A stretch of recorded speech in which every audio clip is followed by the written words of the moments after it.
background, who dares? Hi guys, it's Jenny Al, and today I want to talk about my favourite fantasy books.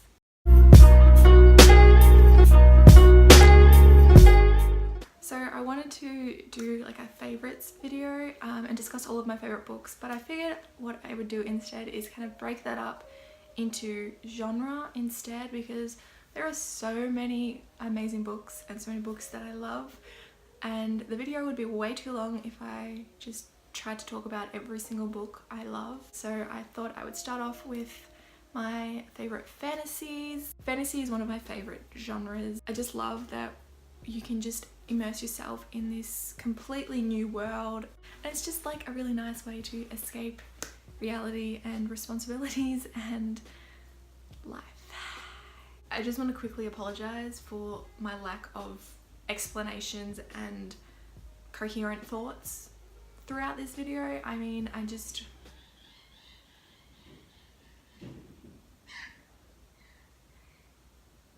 cool, birds, cool. But yeah, without further ado, let's talk about some fantasy books. The first book that I want to talk about is Nevernight by Jay Kristoff, which you all know is one of my faves. If you are unfamiliar with what this book is about, basically it follows a girl called Mia who is out to seek revenge for her father's death, and to do so she joins a school for assassins. I mean, do you really need to know anything else? This story was just a goddamn wild ride. Jay Kristoff is one of my absolute favourite authors. He's honestly like a literal mastermind. There was a lot to kind of wrap your head around, so it does take a little bit to get into this story, but once you're in, you are completely hooked and you just want to know what's going to happen. Mia is one of my favourite characters. She is a super strong, kick-ass female main character, and she's just so much fun to follow along with, and there are awesome sidekicks as well. Mr. Kindly is my favorite. Just the sass and the banter between Mr. Kindly and Mia is just wonderful. There is some romance, there is a hell of a lot of smut, and it is super steamy. There's a lot going on in this book, but it was wonderful, and the sequel was even better, and I am still dying after the way the sequel ended. Oh, the pain. And I am extremely desperate to get my hands on the third book, which comes out next year. If you have not read Nevernight, I highly recommend picking it up. It was just so much fun. It was so good. You just need to pick it up because it was just such an amazing book.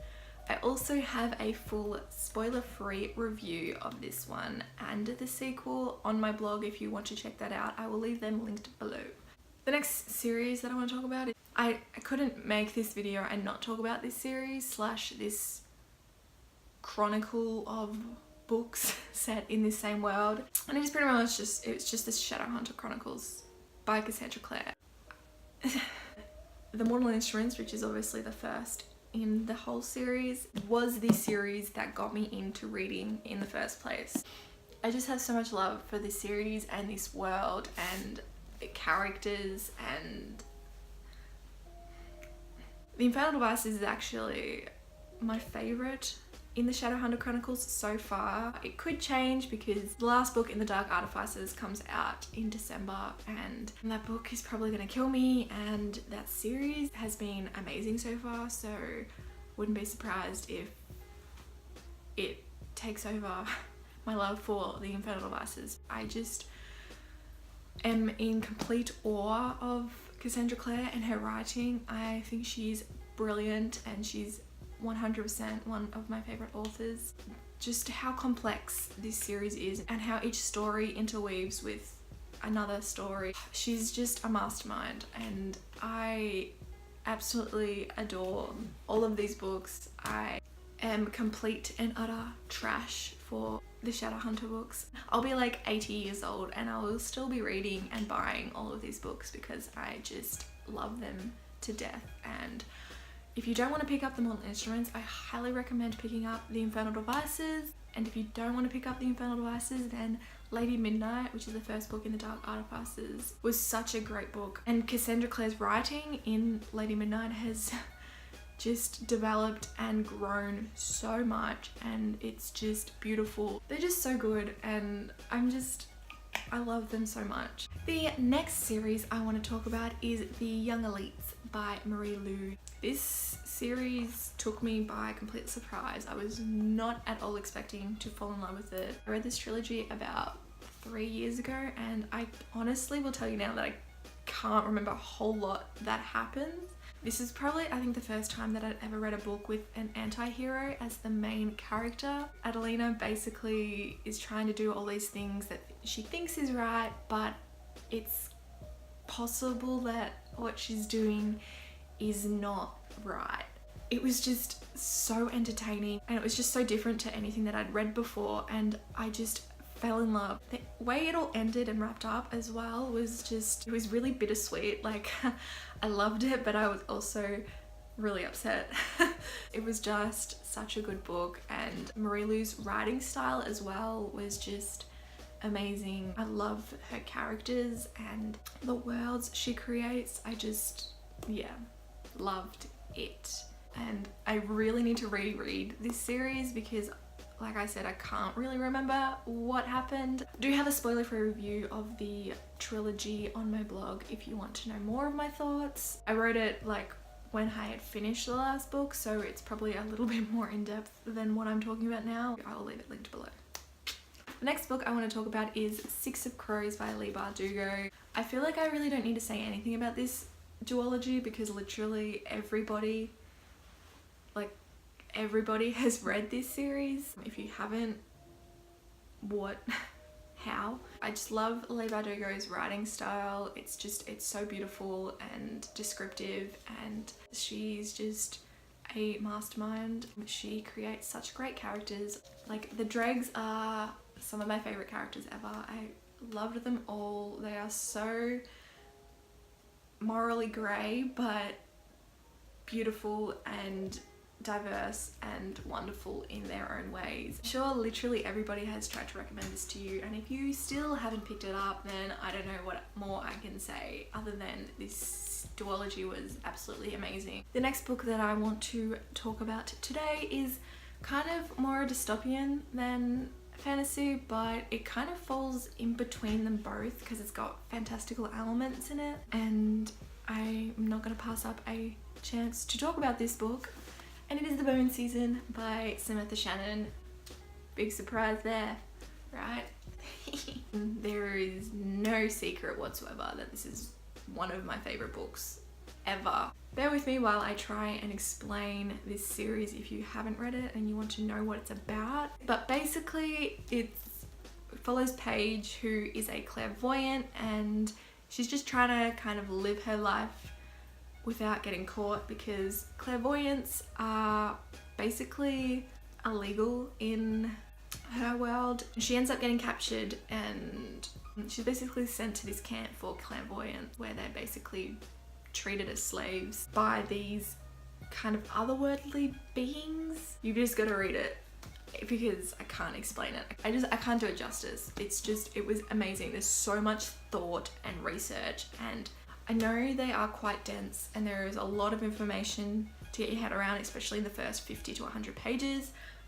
But if you push past that, I think you'll really, really enjoy them. And currently I am dying to get my hands on the fourth one, which hopefully will come out next year, but it could be 2020, which will literally kill me. I literally have a shrine going on up here.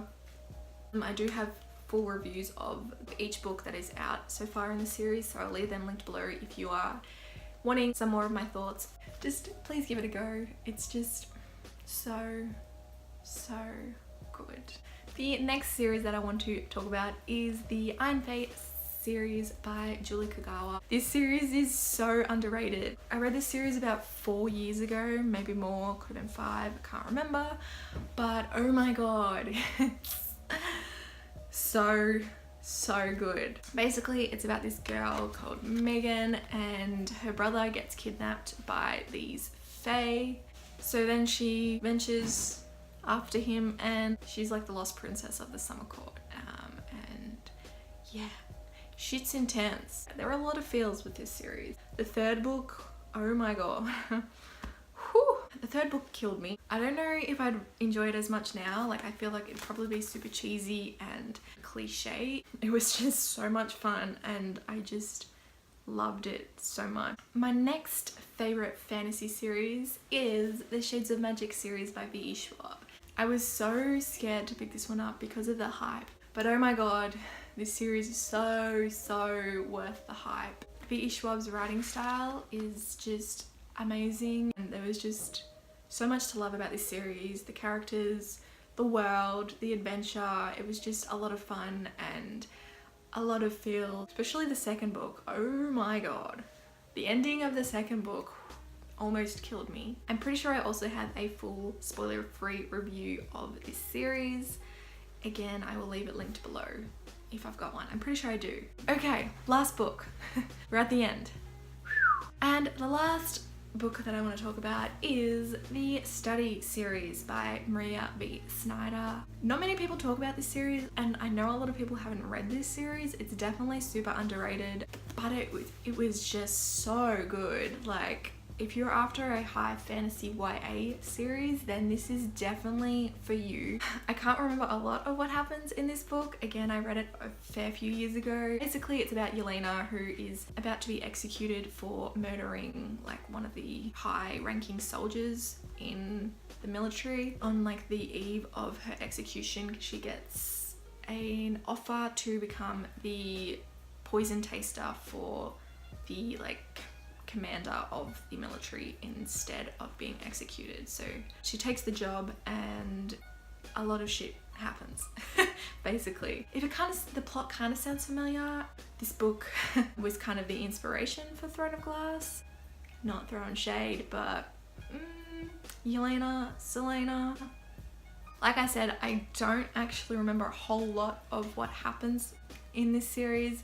I just know that I really enjoyed it. I just wasn't really expecting to love it because like no one talks about this series and it doesn't get nearly the amount of hype that it deserves.